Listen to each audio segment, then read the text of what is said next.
All right, everybody, I'm about to review maybe the worst movie I've ever seen in the movie theater. And I say that with no hyperbole. This movie sucked so bad. I saw the movie Lumina today. I was going to go see the Halle Berry movie, Never Let Go. And as I was looking for the trailer to show my wife's not a horror movie fan. She was like, and this movie for trailer for Lumina came up. I had never seen anything about it. And the trailer's pretty good. Eric Roberts, alien abduction. I was just saying to my wife, I'm looking for a good scary movie again. And I sometimes find the alien abduction movies to be very scary. Fire in the Sky is one of the scariest movies I've ever seen. So Lumina and Never Let Go were both playing at the same time. I'm still trying to convince my wife to go see that one maybe later today. If you can't hear right now, it's raining. I'm reviewing this as soon as I left the theater. It was that bad. I had to get it out of my system. Holy cow. Like, two things.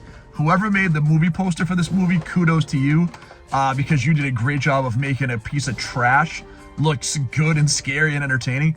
And the same thing with the trailer. The trailer looked like it was going to be a good, scary alien abduction movie. This movie is ass.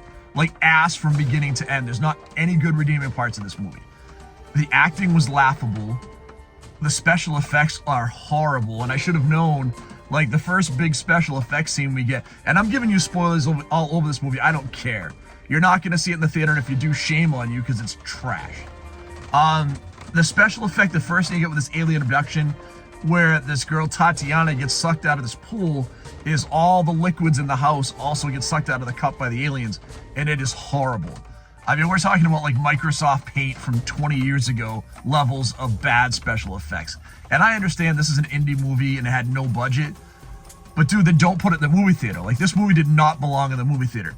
In my life, I have walked out of one movie in my life, Fear and Loathing in Las Vegas. I just thought that movie was terrible. I walked out of the theater. It's the only time in my life I've ever walked out of the movie theater. I almost walked out of the movie theater probably 7 times during this movie, and the only thing that kept me in the theater was the morbid curiosity of what they would make next in this piece of trash. Like, this is a story about a boy who's obsessed about a girl who gets abducted.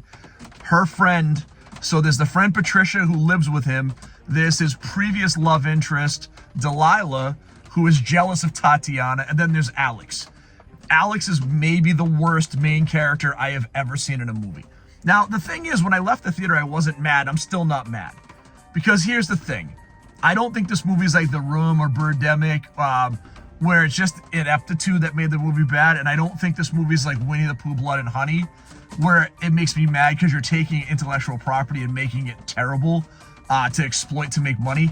I think these filmmakers really wanted to make a good movie. I don't think they know how to do it, and I don't think they had the budget to do it. The monsters at the end of the movie are, again, awful.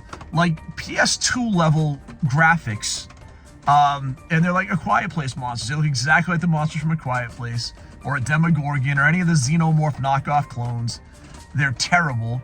The effects are terrible. Like, I can't go on and say anything more bad about this movie. Like, I'm going to give this movie legitimately a 1.5 out of 10. And I'm only giving it a 1 because it was in focus most of the movie. Like, at least it was, I can't even say it was shot well, but at least it was shot in focus. Like, there's no interesting shots in the movie. The cinematography is terrible. The special effects are terrible. The story is terrible. The acting is so bad and so wooden. Like, it's just such a bad movie. And I'm disappointed because I didn't go watch the Halle Berry movie, which I think I still might go see this weekend. But I'm going to tell you, if you like sci-fi horror, do not watch this movie. Maybe wait till it goes on streaming. So if I was at home watching this movie streaming, it would have been when I shut off after 10 minutes. It'd be like, holy crap, that was terrible. And I would never have been mad because I would never thought about it. But these guys got my $13 for the movie. They got my $9 for a popcorn. So shame on you, Lumina. Shame on whoever put it in the movie theater. And I cannot give this a high enough do not recommend. Do not see this movie in the theater. Awful, awful, awful. With that being said, we have a ton of stuff coming up for Halloween soon. We'll be doing the Halloween yard hunt soon, as soon as it stops raining. I am going to try to see, like I said, Never Let Go. There's a ton of horror movies coming out. Smile 2. We got the Terrifier 3 during Halloween season. So lots of stuff coming up. We hope you continue to check out the channel. Thank you for those who've done it. If you haven't, hit that like and subscribe. And as always, stay scary.